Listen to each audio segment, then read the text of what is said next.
Jai Hind students, welcome to my YouTube channel. Students, all the beliefs that are currently shaping your life have been built by you only. That means you have the power to create and build new beliefs that will change your life forever. So, students, have that approach, have that positive approach. So, change your approach from you can't do it to you can do it. With that positive note, students, let's begin today's session. Today, we'll be discussing the pressure difference across a curved liquid surface. Now, students, as you are aware, the surface of a liquid, it may be concave, it may be convex, or it may be even plane, depending upon the pressure difference, right? Actually, in this article, what we are going to prove is that we are going to prove that the pressure always on the concave side of a curved surface is always greater than on its convex side. Also, students, we will discuss that a curved surface will be in equilibrium only if there is an excess of pressure on the concave side of the curved surface and there is no pressure difference in the case of a plane surface, right? That is what we are going to discuss in this particular article. These are the three feasible cases, right? Now here the surface of the liquid is concave. In this case, the surface of the liquid is convex. And this is the case where the surface of the liquid is plane. Now students, suppose we consider a liquid molecule M over here, right? This is the liquid molecule M.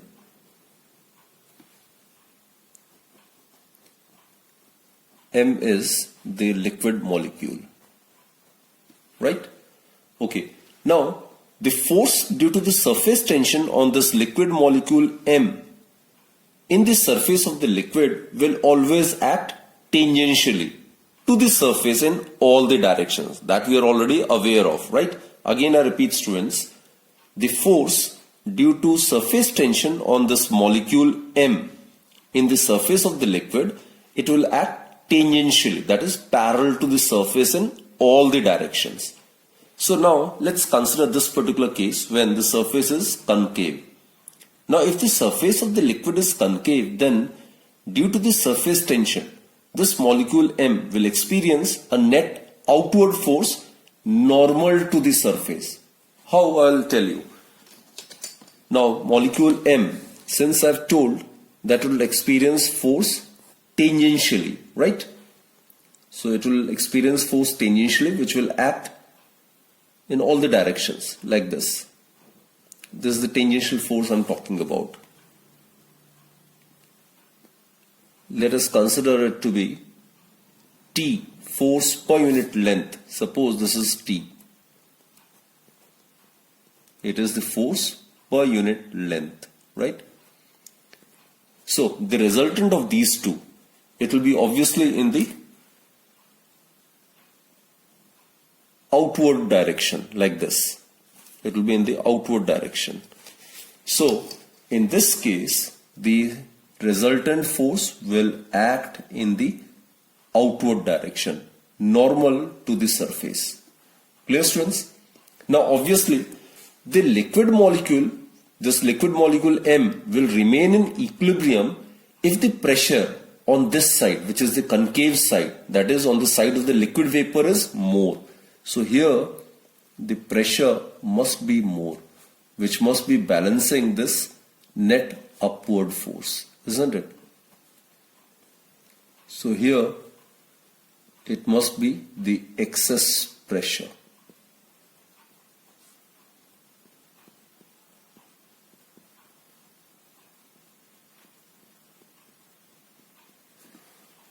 So again I repeat, students, in case the surface is concave, then this molecule M, due to the force due to the surface tension, will act tangentially. So the resultant force will be in the net outward direction, right? It is a net outward force which is normal to the surface. It is the resultant of these two.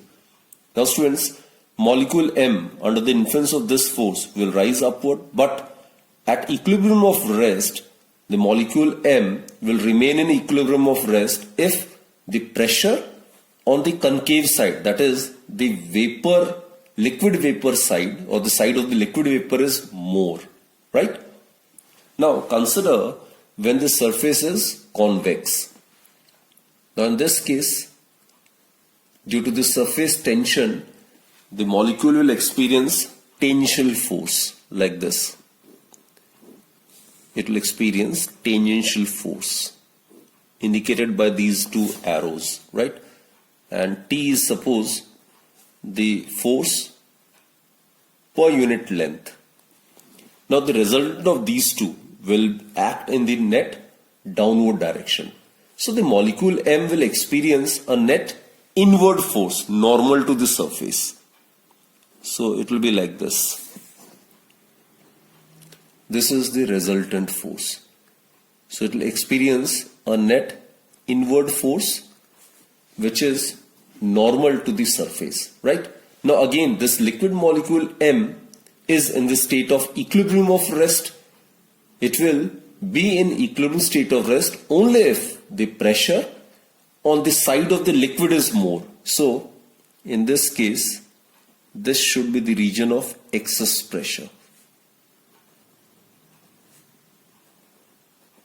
Here the pressure should be more. This is the region of excess pressure.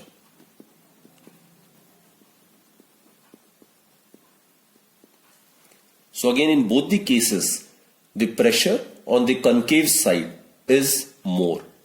Here this is the concave side and this is the convex side. So in the concave side the pressure should be more. Here this is the convex side and this is the concave side. So again, in the concave side the pressure should be more. It is only then the liquid molecule M at a point on the liquid surface can be at equilibrium, right? Now consider the case when the surface is plane. Now when the free surface of a liquid is plane, then as indicated by these two arrows, the liquid molecule M is pulled equally in all the directions and the liquid molecule experiences no net inward or outward force. So here the net force acting on the liquid molecule is 0. Therefore, we can safely conclude that there is no excess pressure on the two sides of a plane liquid surface due to surface tension. So in this case, there is no pressure difference at all. So pressure difference in this case is 0. So it is in this case that the surface is plane. Friends, let us summarize the points. In the case the surface is concave, the molecule M will experience a net outward force which is normal to the surface, right? And this is the net outward force due to the surface tension, right? Now, for this liquid molecule to remain at equilibrium state of rest, the pressure on this side, which is the concave side or the liquid vapor side, should be more than that on this side, right? So this is the region of excess pressure. So this is the concave portion and this is the convex portion. So here when the surface is concave, the pressure on the concave side must be more. It is only then the liquid molecule M can be at equilibrium, right?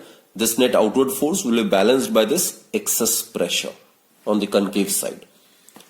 Now when the surface is convex, here due to the surface tension, the liquid molecule M will tend to experience a net inward force which is normal to the surface. Now for this liquid molecule to be at equilibrium state of rest, this inward force needs to be balanced. So here the pressure must be greater again on the concave portion. In this case, this is the concave portion, this is the convex portion, right? So due to this excess pressure on the concave side, it can balance this net inward force so that the liquid molecule M remains at equilibrium state of rest.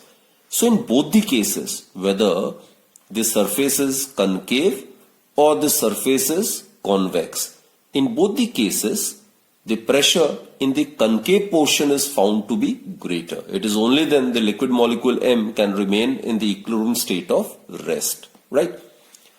Now in this case, the surfaces were curved.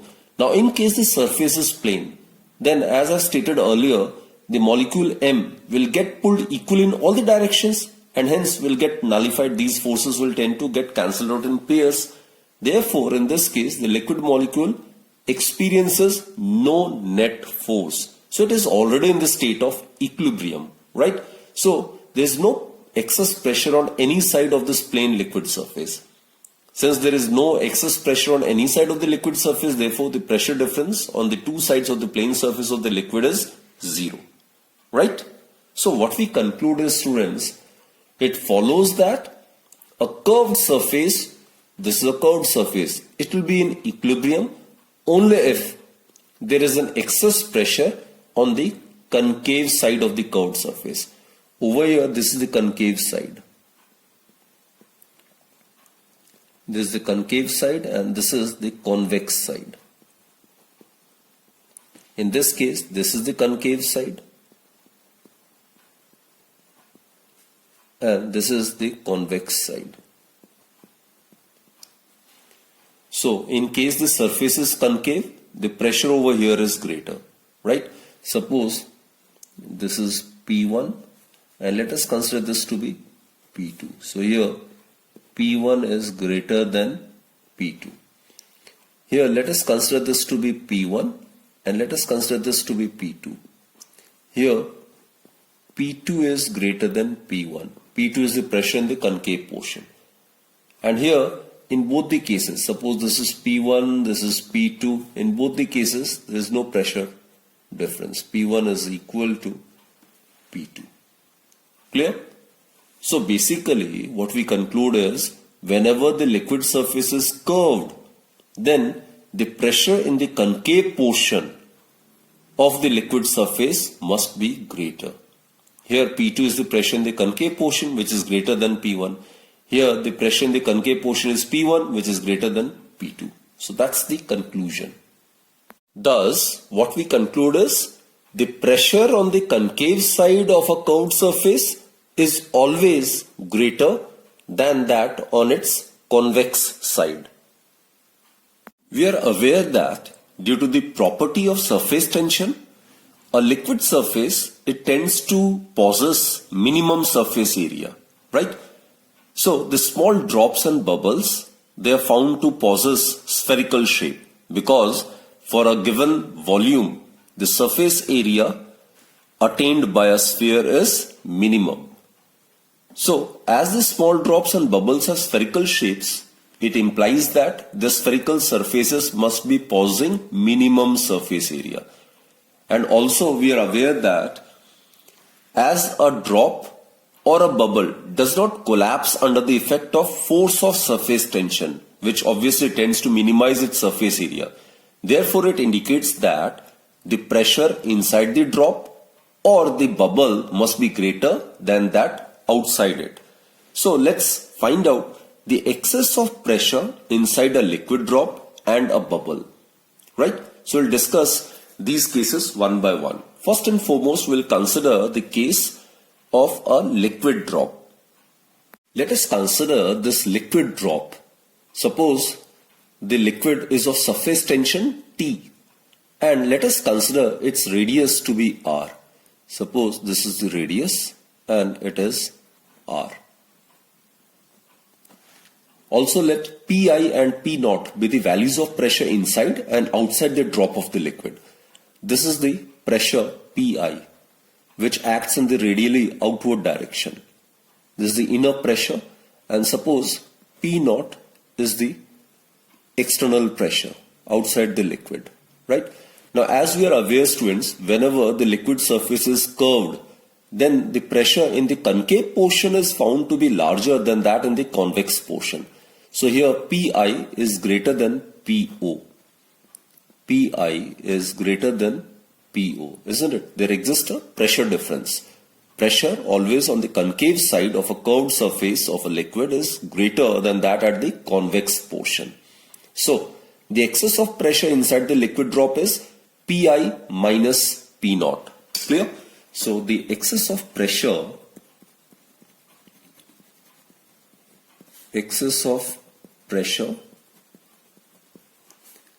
inside the liquid inside the liquid drop, it would be equal to inner pressure, which is Pi, minus the outer pressure, that is the pressure outside the drop of the liquid, that is represented by P naught, right? This is the excess of pressure.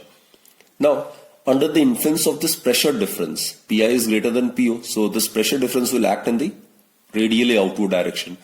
So as a result, what happens is, suppose under the influence of this pressure difference, the radius of the drop is increased from R to R plus del R under the influence of this pressure difference till the equilibrium is attained. So suppose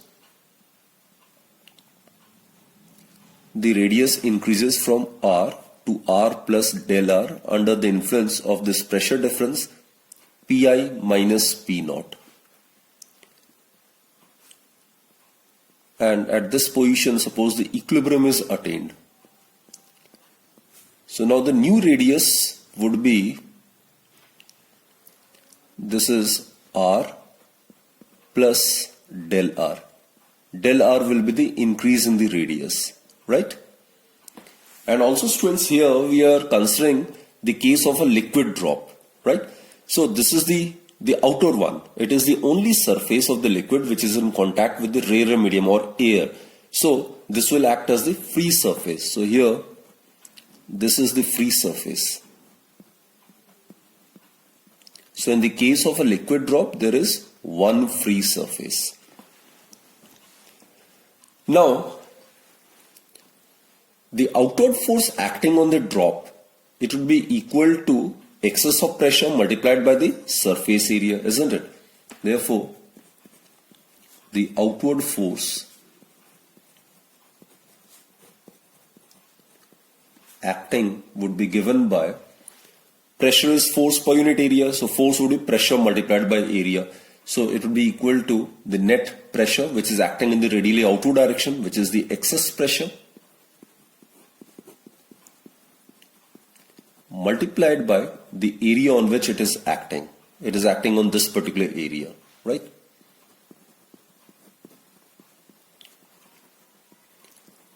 So substituting the values, what we get is excess pressure is Pi minus P naught multiplied by surface area. It's of radius r and surface area of a sphere is 4 pi r square, right? And the small amount of work done by this force to increase its radius by del r, it would be given by the small amount of work done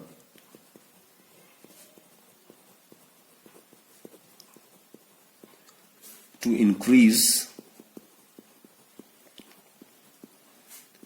its radius by del r. It would be equal to del W.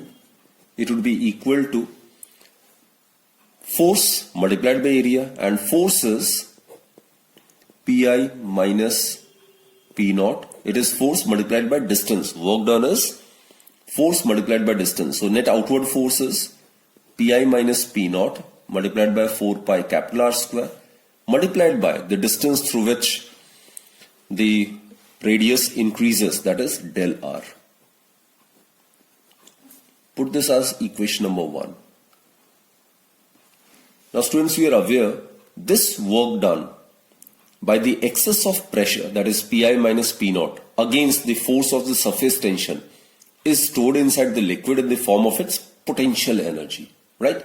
And we are aware of the relationship between the potential energy and the surface tension, isn't it? Surface energy or the surface tension is equal to the potential energy divided by increase in the area.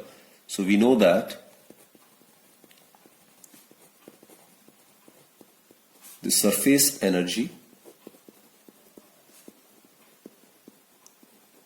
which is equal to the surface tension,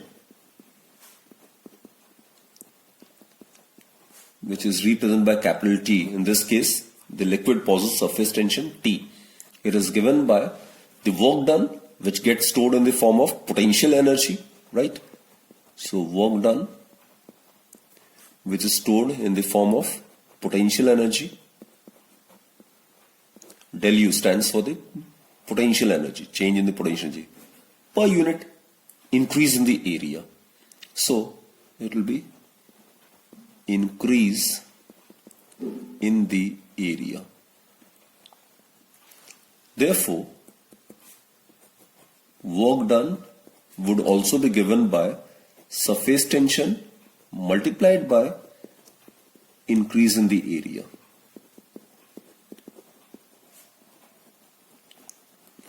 So let's substitute the values. Increase in the area means final area multiplied by minus initial area.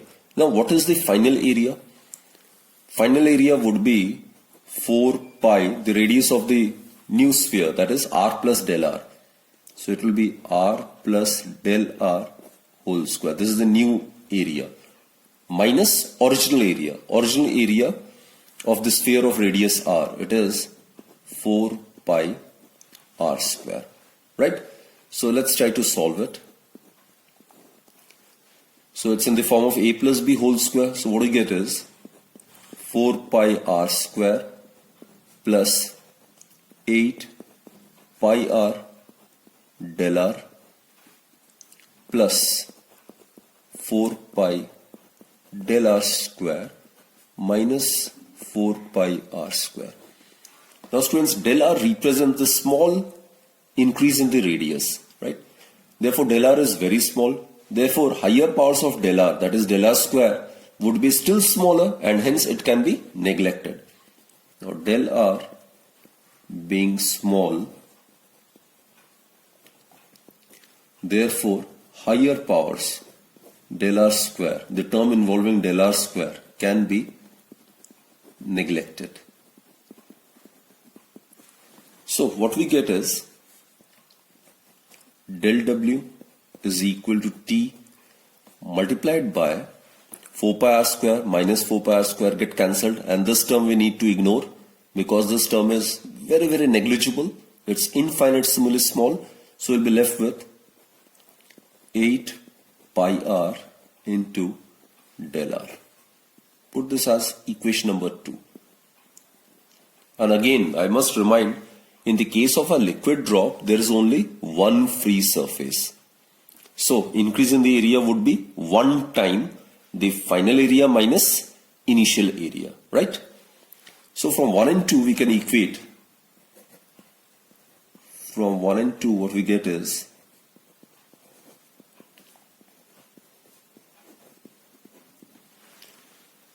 Pi minus P naught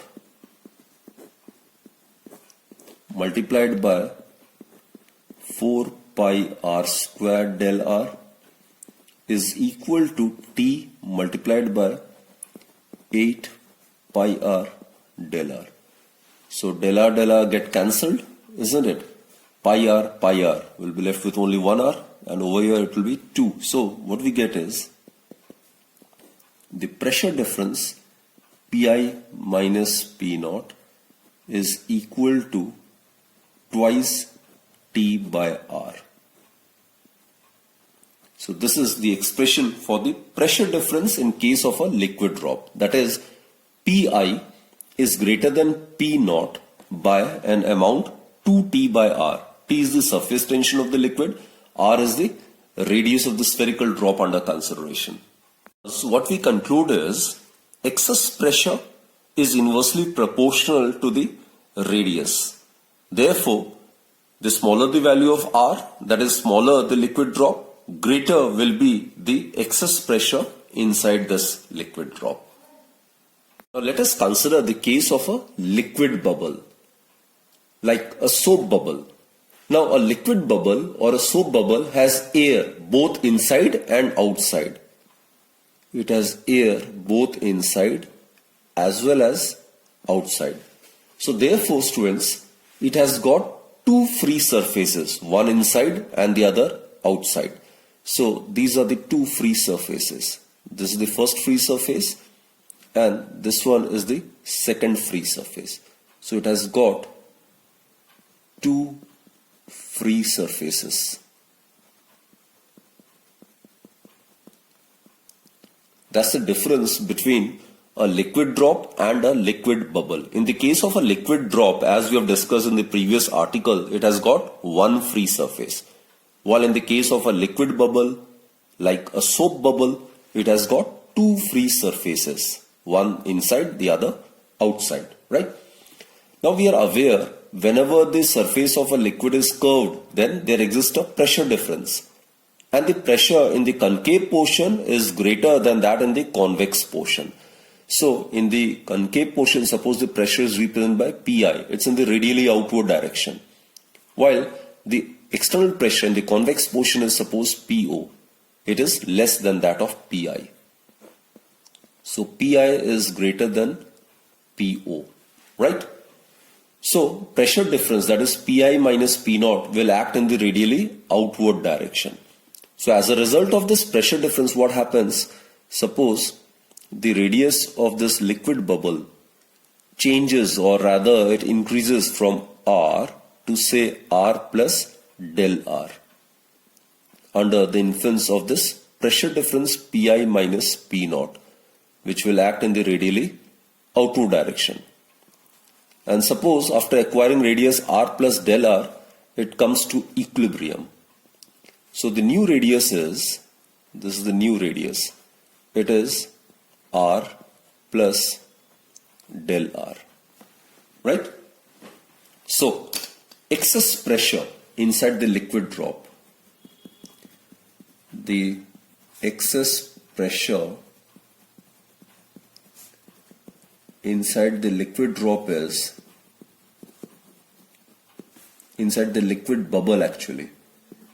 In this case, we are discussing liquid bubble. It is equal to Pi minus P naught. We'll proceed in a similar manner. Now, therefore, net force will be acting in the radially outward direction. So, net outward force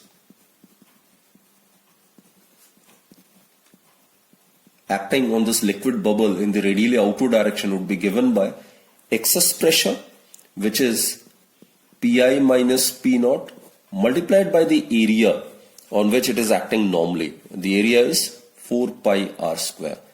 We'll proceed exactly in the same way as we have done in the previous article, right? So this is the outward force. Therefore, small work done in order to increase its radius by del r. Work done is the scalar product of force and displacement. Force is in the radial outward direction. The displacement is taking place also in the radial outward direction.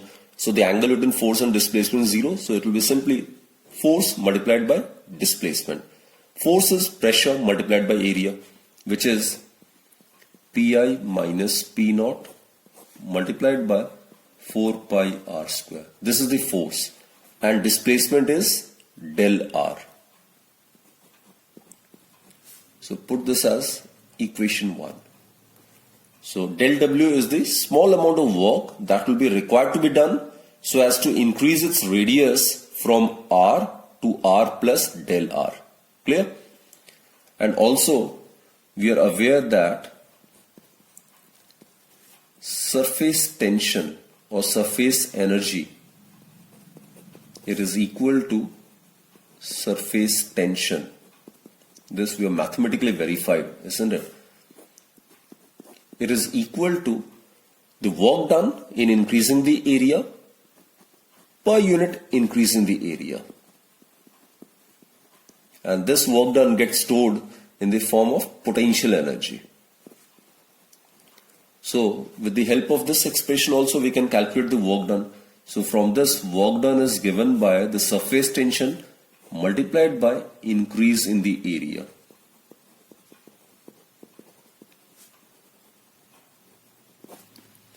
Which will be, let's substitute the values. Now students, the most important aspect.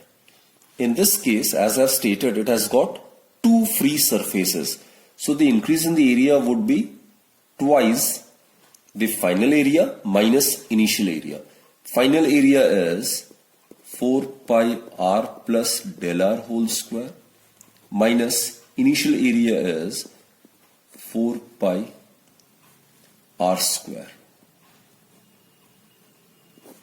Right? Let's solve it. So it will be twice t. So it will be 4 pi r square plus 4 pi del r square plus 2r into del r. It is in the form of you can consider it to be multiplied by 4 pi actually. It is in the form of a plus b whole square, isn't it? So we'll get this minus 4 pi r square. So students, 4 pi r square get cancelled. Now as I've stated earlier, del r is very small. Therefore the terms involving the higher powers of del r would be still smaller and hence it can be neglected. So del r is small.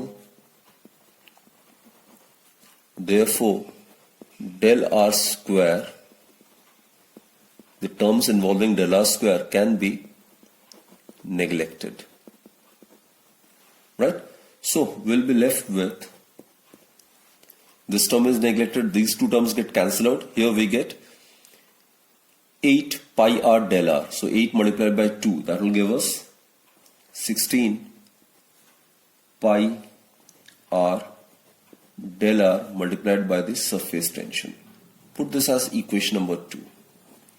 So from 1 and 2, what we get is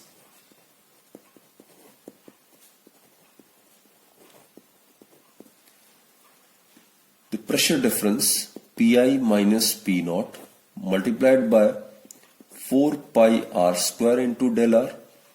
It will be equal to 16 pi r del r multiplied by t. Right? So 4 pi r square, 4 pi r, it will get cancelled, del r will get cancelled. So we'll be left with Pi minus P naught is equal to, we'll be left with 4 over here, 4t divided by r will go over here, so we'll get 4t by r. So this is the pressure difference that exists in the case of a liquid bubble. Pressure Pi is greater than P naught by 4t by r.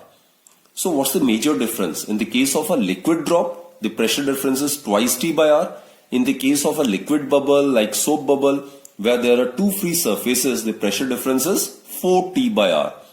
T is the surface tension of the liquid bubble and r is the radius of curvature, or simply the radius.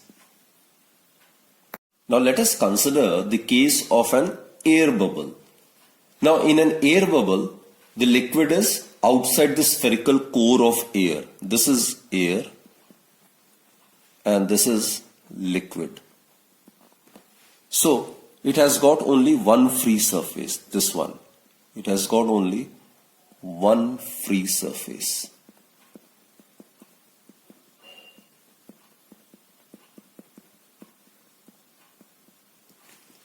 So as was in the case of a liquid drop, an air bubble also has got one free surface. But in the case of a soap bubble or liquid bubble, it has got two free surfaces, one inside and the other outside. Right, students? So here again, the pressure in the concave portion is greater than that in the convex portion. This is the convex portion. Here suppose the pressure is P naught and inside the pressure is Pi.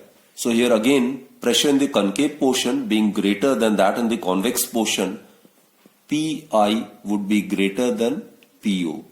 So under the influence of the pressure difference Pi minus P naught, the radius of this air bubble will increase, right? Say from r to r plus del r till the equilibrium is attained.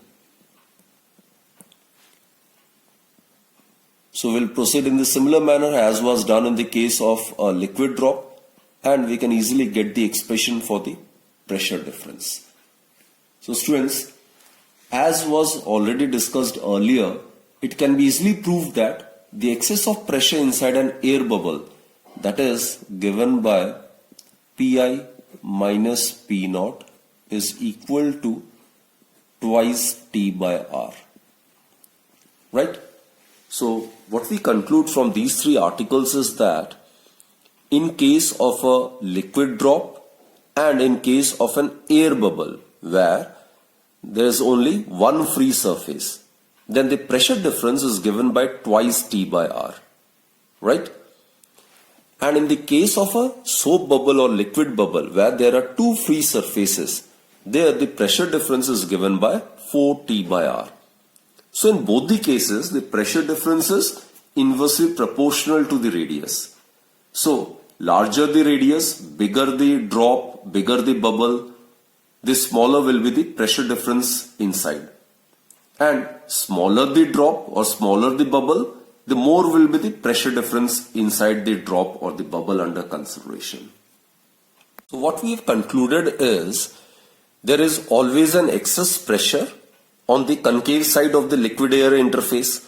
We have discussed and verified this statement. So whenever the liquid surface is curved, the pressure in the concave portion is always greater than the pressure in the convex portion, right? This is a very, very basic and important fact. And during these three articles, what we have discussed is the excess of pressure is given by Pi minus P naught equals to 2T by R in case there is only one free surface. That is in the case of an air bubble or a liquid drop. While the pressure difference Pi minus P naught is 4T by R in the case of two free surfaces, like it was in the case of a liquid bubble or a soap bubble, where there are two free surfaces, the pressure difference is 4T by R. Now students, in order to understand these concepts in a better way, let us try to understand this particular experiment with the help of this beautiful short clipping. Let us perform this simple experiment. Here we have considered two balloons, one the bigger and the other the smaller balloon, connected with a rubber tubing and a clamp. Ensure that there is no leakage and the clamp prevents any airflow between them. Now when the clamp is opened, then it is found that the bigger balloon grows at the expense of the smaller one. Have you ever thought why this happens? It is because the air, it flows from the smaller balloon to the bigger balloon.